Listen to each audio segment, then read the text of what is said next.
নাই খচৰা শব্দটোৰ অৰ্থটো বুজি পালেই হ'ল খচৰা মানে যে এইটো আলোচনাৰ কাৰণে দাখিল কৰা এটা প্ৰস্তাৱ আৰু এই খচৰাখন প্ৰস্তুত কৰি আমাৰ কলেজ শিক্ষক আৰু কৰ্মচাৰীসকলৰ সেৱা বিধিৰ খচৰা এখন প্ৰস্তুত কৰি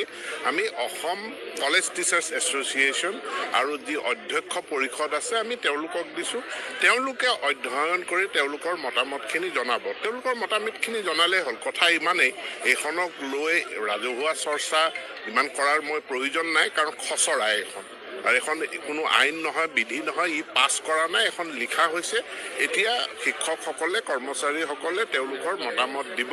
কাৰণ ইয়াত উল্লেখ কৰা কথাবিলাকৰ বিভিন্ন ধৰণৰ মানে যিসকল নতুন প্ৰজন্মৰ শিক্ষিত যুৱক যুৱতী তেওঁলোকৰ পৰা আমাৰ বিভিন্ন অনুৰোধ আহি থাকে তাৰ পৰিপ্ৰেক্ষিততে এখন প্ৰস্তুত কৰা হৈছে আৰু যেতিয়া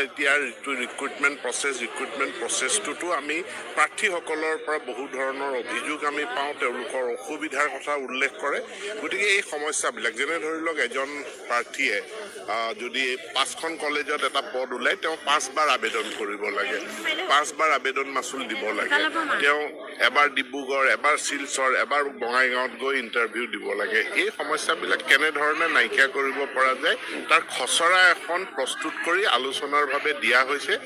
তেওঁলোকৰ সংগঠন আছে সংগঠনসমূহে তেওঁলোকৰ মতামত দিব আৰু যিসকল ব্যক্তি বিশেষ